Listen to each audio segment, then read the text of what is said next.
नमस्कार, मैं रवीश कुमार। क्या ईडी को अब बंद कर देना चाहिए?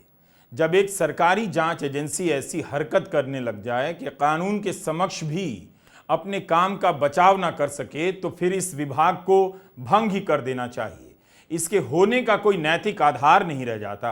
अब एक नहीं, कोर्ट के अनेक आदेश आ चुके हैं, टिप्पणियां आ गई हैं, जिससे यही पता चलता है कि यह एजेंसी बेलगाम हो चुकी है।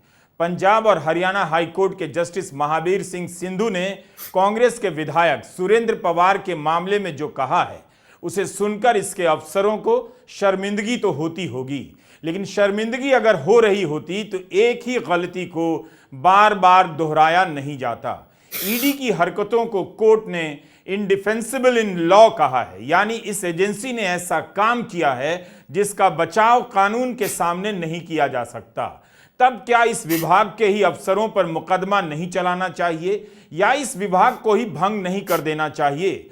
सुप्रीम कोर्ट ने छत्तीसगढ़ की अफसर सौम्या चौरसिया को पौने 2 साल से अधिक जेल में रखने को लेकर जो टिप्पणी की है, वह काफी है यह समझने के लिए कि ईडी अब एक विभाग नहीं बल्कि एक दैत्याकार सा ढांचा है, जिसे नहीं रोका गया तो यह संस्था भारत के लोकतंत्र को ही निगल जाएगी। या तो इसे संसद के प्रति जवाबदेह बनाया जाए या इसे भंग ही कर दिया जाए। आखिर कभी तो अदालतों को ईडी के अफसरों को जवाबदेह बनाना पड़ेगा, उनकी जवाबदेही तय करनी पड़ेगी।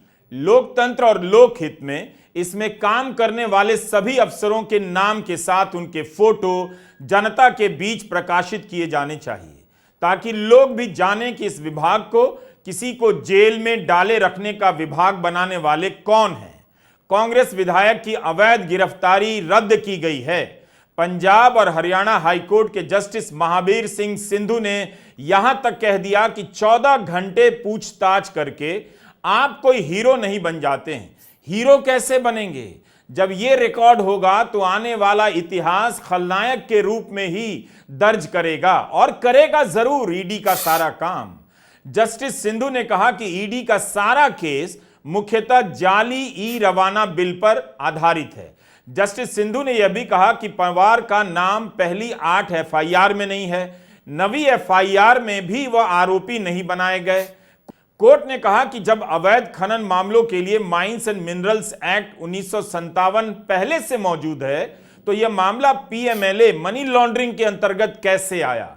इसे मनी लॉन्ड्रिंग के तहत अनुसूचित अपराध के रूप में नहीं देखा जा सकता है, इसलिए कोर्ट ने अभियोजन पर रोक लगा दी है। जस्टिस सिंधु की बेंच ने संविधान के आर्टिकल 21 का हवाला देते हुए कहा है कि ईडी को अनावश्यक उत्पीड़न करने से बचना चाहिए। संविधान के अनुच्छेद 21 और संयुक्त राष्ट्र के मानवाधिकार मानकों के तहत संदिग्धों के साथ उचित व्यवहार करना चाहिए। ईडी को सुधार के लिए कदम उठाने चाहिए। संदिग्धों के खिलाफ जांच के लिए उचित समय सीमा का पालन हो और इसके लिए अधिकारियों को संवेदनशील बनाना चाहिए। संयुक्त राष्ट्र के बुनियादी मानवाधिकारों के अनुसार अभियुक्तों की निष्पक्ष जांच के लिए कुछ आवश्यक तंत्र स्थापित हो। इसकी जगह लंबे समय तक किसी ना किसी का अनावश्यक उत्पीड़न चलता रहता है, जो ना हो। अब इसके बाद ईडी के लिए भी क्या बच जाता है? इस संस्था का क्या औचित्य रह जाता है जब कोर्ट को कहना पड़े कि अफसरों को बताया जाए कि समय सीमा भी कोई चीज होती है? किसी को लंबे समय तक जेल में नहीं डालकर रख सकते, यह मानवाधिकार का उल्लंघन है। अगर इस एजेंसी को गिरफ्तारी के नियम कानून सिखाने की जरूरत पड़ रही है, तो इससे अच्छा है कि इसके सारे अफसरों के नाम और रिकॉर्ड सार्वजनिक कर दिए जाएं और इस एजेंसी को अब भंग कर दिया जाए। पंजाब और हरियाणा हाईकोर्ट के जस्टिस महावीर सिंह सिंधु की बेंच ने इसके लिए ईडी को फटकारा कि पनवार से 14 घंटे 40 मिनट तक लगातार पूछताछ क्यों की गई। ईडी के लिए यह कोई हीरो बनने वाली बात नहीं, बल्कि ऐसा करना किसी भी व्यक्ति की निजी गरिमा की अवहेलना करता है। यह पहली डांट और फटकार नहीं है। ऐसा लगता है कि ईडी के अफसरों को इस कोर्ट में डांट से और उस कोर्ट में फटकार से अब कोई असर नहीं पड़ता। हरियाणा के विधायक और सोनीपत से कांग्रेस के उम्मीदवार सुरेंद्र पनवार और छत्तीसगढ़ की अफसर सौम्या चौरसिया को लेकर अदालतों ने जो कहा है, हम इस वीडियो में उसकी बात कर रहे हैं। लेकिन आपको कुछ बातें याद रखनी चाहिए। हालांकि यह बात इन केस से संबंधित नहीं है, लेकिन इससे पता जरूर चलता है कि क्यों मोदी सरकार को इस बात से दिक्कत होने लगी कि कोर्ट बार बार अफसरों को बुलाने लगा है। केंद्र सरकार एक प्रक्रिया बनाए जाने की मांग करने लग गई और सुप्रीम कोर्ट ने प्रक्रिया बना भी दी। कुछ खास परिस्थितियों को छोड़कर अफसरों को कोर्ट में ना बुलाया जाए। तय हुआ कि जब भी अधिकारी की निजी पेशी का आदेश दिया जाएगा तो उसमें कारण बताया जाएगा कि क्यों उसकी पेशी जरूरी है। निजी पेशी के लिए अधिकारी को पर्याप्त समय दिया जाएगा और उसे इसके बारे में पहले बताया जाएगा ताकि वह पूरी तैयारी से आए और केस में कोर्ट की मदद कर सके। सुनवाई के दौरान अधिकारी को अपमानित करने वाली टिप्पणियों से बचा जाएगा। कोर्ट पेश हुए अधिकारी की फिजिकल अपीयरेंस, शैक्षणिक पृष्ठभूमि या सामाजिक स्टैंडिंग पर टिप्पणियां करने से बचेगा। अदालत वहां सम्मान और पेशेवर माहौल बनाएगी। नमस्कार, मेरा नाम है संजीव प्रताप और आप देख रहे हैं अपना पसंदीदा यूट्यूब चैनल NIT न्यूज 247। जी हाँ, आज फिर हाजिर हूँ एक और महत्वपूर्ण वीडियो के साथ। जैसा कि आप देख रहे हैं, ये वीडियो की अभी शुरुआत है। इसमें देश के वरिष्ठ पत्रकार बहुत ही गंभीर विषय पर जानकारी लेकर आए हैं, बता रहे हैं। बस आपसे एक छोटा सा निवेदन है, इस वीडियो को आप पूरा देखें, बीच में छोड़कर न जाएं और स्किप करके न देखें। साथ ही इस वीडियो को अपने चित परिचितों दोस्तों के पास ज्यादा से ज्यादा शेयर करें। पेश हुए अधिकारी के कपड़ों पर टिप्पणी नहीं की जाएगी जब तक कि उसकी पोशाक उसके ऑफिस की विशिष्ट ड्रेस कोड का उल्लंघन ना करती हो, क्योंकि जब नाम से बुलाया जाता था और नाम से फटकार पड़ती थी तो अखबारों में खबर छपती थी और सबको पता होता था यह अफसर कौन है। अब उस अफसर का चेहरा नहीं है। इसके बदले एडिशनल सॉलिसिटर जनरल या सरकार के दूसरे कई वकील कोर्ट के सामने खड़े होते हैं। इन अफसरों का नाम अब सामने नहीं आता। कई बार लगता कि कोर्ट को अब ईडी के अफसरों को बुलाना भी चाहिए ताकि उनका नाम और काम जनता को पता चले। महाराष्ट्र में शिवसेना के नेता संजय राउत को अवैध रूप से गिरफ्तार किया गया, 100 दिनों तक जेल में रख दिया गया। एक सांसद को अवैध रूप से अरेस्ट कर जेल में डाला गया है। यह हम नहीं, बॉम्बे हाईकोर्ट का फैसला कहता है। दिल्ली पुलिस ने एक संपादक को ही अवैध रूप से गिरफ्तार कर लिया। सुप्रीम कोर्ट ने कहा अवैध है। अब हरियाणा के कांग्रेस विधायक सुरेंद्र पनवार की गिरफ्तारी को कोर्ट ने अवैध कहा, उन्हें बरी ही कर दिया। 68 दिनों में ईडी का केस एक तरह से खत्म हो जाता है। पंजाब और हरियाणा हाईकोर्ट ने कहा है कि सुरेंद्र पनवार के साथ जो किया गया उसका किसी भी कानून में कोई बचाव नहीं। सुरेंद्र पनवार 68 दिनों तक अंबाला जेल में रहने के बाद रिहा हुए। एक चुने हुए विधायक को जब अवैध रूप से गिरफ्तार किया जा सकता है, तब फिर इस देश में भरोसे के लायक कौन सी संस्था बची है? सुरेंद्र पवार के साथ साथ दिलबाग सिंह और कुलविंदर सिंह को भी गिरफ्तार किया गया। इनकी गिरफ्तारी को भी हाईकोर्ट के जस्टिस महावीर सिंह सिंधु की पीठ ने अवैध करार दिया है। 25 सितंबर को अपने विस्तृत फैसले में जस्टिस महावीर सिंह सिंधु की पीठ ने कहा है कि प्रथम दृष्टया याचिकाकर्ता को किसी भी तरह से किसी भी अवैध गतिविधि में संलिप्त नहीं पाया गया जिससे पीएमएलए के तहत मनी लॉन्ड्रिंग का अपराध सिद्ध हो सके। जो अपराध सुरेंद्र पनवार ने किया ही नहीं, उसके लिए उन्हें 68 दिन जेल में रहना पड़ा। क्या बीजेपी इसके लिए माफी मांगेगी? सुरेंद्र पनवार INLD में थे, फिर कांग्रेस में आ गए। 2019 में उन्होंने सोनीपत से बीजेपी की मजबूत नेता और कैबिनेट मंत्री कविता जैन को हरा दिया भारी मतों से। क्या इस वजह से सुरेंद्र पनवार को जेल में भेजा गया क्योंकि वे इस बार भी कांग्रेस की तरफ से उम्मीदवार बनाए गए हैं? ऐसे छापों के वक्त गोदी मीडिया की हेडलाइन देखा कीजिए। ऐसी चमकती है हेडलाइन जैसे सारे दस्तावेज इन एंकरों ने पढ़ लिए हों और कोर्ट ने सजा दे दी हो। अब कब बीजेपी कहेगी कि ईडी की गिरफ्तारियों पर भरोसा नहीं किया जा सकता? हर ऐसी गिरफ्तारी के बाद बीजेपी बयान देने आ जाती है। और अब उसका क्या कहना है जब सुरेंद्र पनवार की गिरफ्तारी ही अवैध पाई गई है? कांग्रेस इस खेल को समझ गई है। वह जानती है कि चुनाव आएंगे तो उसके नेताओं और समर्थकों के यहां ईडी का छापा पड़ेगा, इसलिए गिरफ्तारी के बाद भी सुरेंद्र पवार का टिकट नहीं कटा और सोनीपत से ही उम्मीदवार बना दिए गए।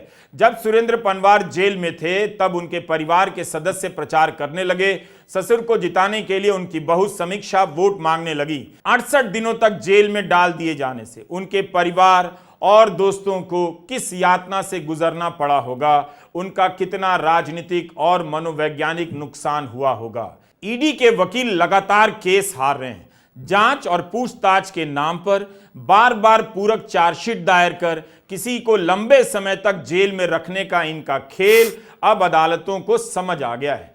अदालतों की टिप्पणियां एक तरह से प्रधानमंत्री नरेंद्र मोदी की सरकार की कार्यशैली पर भी लागू होती हैं। भ्रष्टाचार के खिलाफ लड़ने का उनका अभियान इन टिप्पणियों से एक्सपोज हो जाता है। किस तरह एजेंसियों का दुरुपयोग हो रहा है वो सामने आता है। पता चलता है कि भ्रष्टाचार के खिलाफ लड़ाई नहीं हो रही है, राजनीतिक लाभ के लिए विरोधियों को जेल में डाला जा रहा है, यह खेल चल रहा है। सुरेंद्र पनवार के वकील सीनियर एडवोकेट आरएस चीमा ने जब कहा कि सुरेंद्र पनवार ने ईडी के साथ जांच में पूरी तरह सहयोग किया, हर एक समन पर उपस्थित रहे, इसलिए उनकी गिरफ्तारी का कोई औचित्य नहीं था और उनकी गिरफ्तारी चुनाव के कारण की गई है, तो ईडी के वकील ने कोर्ट में कहा कि चुनाव का ऐलान तो 1 अगस्त को किया गया, गिरफ्तारी 20 जुलाई को ही। यह भी कितना कमजोर तर्क है। अब यह पता चल चुका है कि जिस राज्य में चुनाव होते हैं वहां कुछ महीने पहले से विपक्षी नेताओं के यहां ईडी के छापे पड़ने शुरू हो जाते हैं। ईडी के केस में कोर्ट की टिप्पणियों पर नजर रखा कीजिए। कई मामलों में सुप्रीम कोर्ट ने केवल ईडी को नहीं फटकारा बल्कि हाई कोर्ट को भी न्याय की बुनियादी बातों का ध्यान दिलाया। सुरेंद्र पनवार के केस में Punjab and Haryana high court की बेंच ने अंबाला के एक विशेष जज के रिमांड आदेश को भी रिजेक्ट किया। यही नहीं, उनके आदेश को कानूनी दृष्टि से अक्षम्य कह दिया। फिर न्याय कहां मिलेगा, कैसे मिलेगा? जो अन्याय है वो अदालतों को पहले ही चरण में क्यों नहीं नजर आ रहा है? अभी कहानी खत्म नहीं हुई। सुप्रीम कोर्ट में भी ईडी का एक मामला चर्चा की मांग करता है। जस्टिस सूर्यकांत, जस्टिस दीपांकर दत्ता और जस्टिस उज्जवल भुयान की पीठ ने जो छत्तीसगढ़ की अधिकारी सौम्या चौरसिया को बेल देते हुए कहा है, वो फिर से यही कह रहा है कि इस एजेंसी को बेसिक काम करने की ट्रेनिंग देने की जरूरत है और सबसे जरूरी है कि इसे बताया जाए कि कब तक विपक्ष के लोगों को इस तरह से जेल में डालने की योजना चलती रहेगी और कितने केस में फटकार खाने के बाद ईडी के अफसरों को लगेगा कि हमारी क्या इज्जत रह जाएगी, क्या साख बच जाएगी। कथित राजनीतिक लगाम को अब उन्हें भी खोल देना चाहिए। 25 सितंबर को सुप्रीम कोर्ट ने छत्तीसगढ़ के निलंबित अफसर सौम्या चौरसिया को मनी लॉन्ड्रिंग मामले में अंतरिम जमानत दी है। कोर्ट ने कहा 7 साल ही सजा होती है और आरोपी ने 1.25 साल से अधिक समय जेल में बिता दिए। अभी तक आरोप भी तय नहीं हुआ। सौम्या चौरसिया छत्तीसगढ़ के पूर्व मुख्यमंत्री भूपेश बघेल की पूर्व उप सचिव रही हैं। इन्हें कोयला घोटाले से जुड़े मनी लॉन्ड्रिंग मामले में गिरफ्तार किया गया। 1 साल 9 महीने जेल में रहीं। 1.25 साल में ईडी आरोप भी तय नहीं कर पाई। सौम्या चौरसिया की तरफ से वरिष्ठ वकील सिद्धार्थ दवे ने कोर्ट से कहा 1 साल 9 महीने की कस्टडी में एक बार भी चौरसिया को छोड़ा नहीं गया, जबकि केस अभी तक शुरू भी नहीं हुआ। 3 सह आरोपी अंतरिम जमानत पर छोड़े जा चुके हैं। सिद्धार्थ दवे ने मनीष सिसोदिया की जमानत का हवाला दिया। छत्तीसगढ़ हाईकोर्ट से बेल नहीं मिली। हाईकोर्ट में उनकी जमानत तीसरी बार खारिज हुई, तब जाकर सौम्या चौरसिया ने सुप्रीम कोर्ट में चुनौती दी। सुप्रीम कोर्ट ने शर्तों और नियमों के अधीन अंतरिम राहत प्रदान करते हुए आदेश दिया है कि इस मामले में कई आरोपियों को जमानत दे दी गई है। सुनवाई के दौरान जस्टिस उज्जवल भुयान ने ईडी को एक बार फिर से कड़ी फटकार लगाई और कहा आरोप तय किए बिना आप किसी व्यक्ति को कितने समय तक जेल में रख सकते हैं? इस कानून के तहत अधिकतम सजा ही 7 साल है। पीएमएलए मामलों में आरोप साबित होने की दर क्या है? संसद में कहा गया है केवल 41 मामलों में सजा हुई, फिर आप एक व्यक्ति को सालों साल जेल में रखते हैं। 5 साल 7 साल, वो भी महिला होने के बावजूद किसी तरह जेल में डाले रखना है। अब अदालतों में यह खेल एक्सपोज होने लगा है। केंद्र सरकार की तरफ से जब additional solicitor general SV Raju ने कहा कि आरोप इसलिए तय नहीं हो सके क्योंकि कुछ आरोपियों के खिलाफ गैर जमानती वारंट की तामील नहीं हो सकी और निचली अदालतों में आरोपी पेश नहीं हुए, तब जस्टिस दीपांकर दत्ता ने हैरानी प्रकट करते हुए एएसजी एसवी राजू से कहा कि क्या यह किसी को सलाखों के पीछे रखने के लिए पर्याप्त कारण है? ऐसा लगता है किसी को अवैध रूप से गिरफ्तार करना ही है तो किसी को बस किसी तरह जेल में रखना है। अलग अलग मामलों में देखिए यही जाहिर होता है। ईडी जानती है कि प्रक्रिया ही सजा है, प्रक्रिया में उलझाना ही ईडी का मुख्य काम हो चला है। 2-2 साल विपक्ष के नेताओं को अंदर कर दो। ठीक चुनाव से पहले विपक्ष विपक्ष को इस तरह से खत्म कर दो। गनीमत है कि विपक्ष ने ईडी के डर का भूत उतार फेंका है, वरना इस देश का लोकतंत्र खोखला हो चुका होता। नमस्कार, मैं रवीश कुमार। इस वीडियो में बस इतना ही। जल्द मिलते हैं ऐसे ही एक और महत्वपूर्ण वीडियो के साथ। तो बने रहें अपने इस पसंदीदा यूट्यूब चैनल के साथ।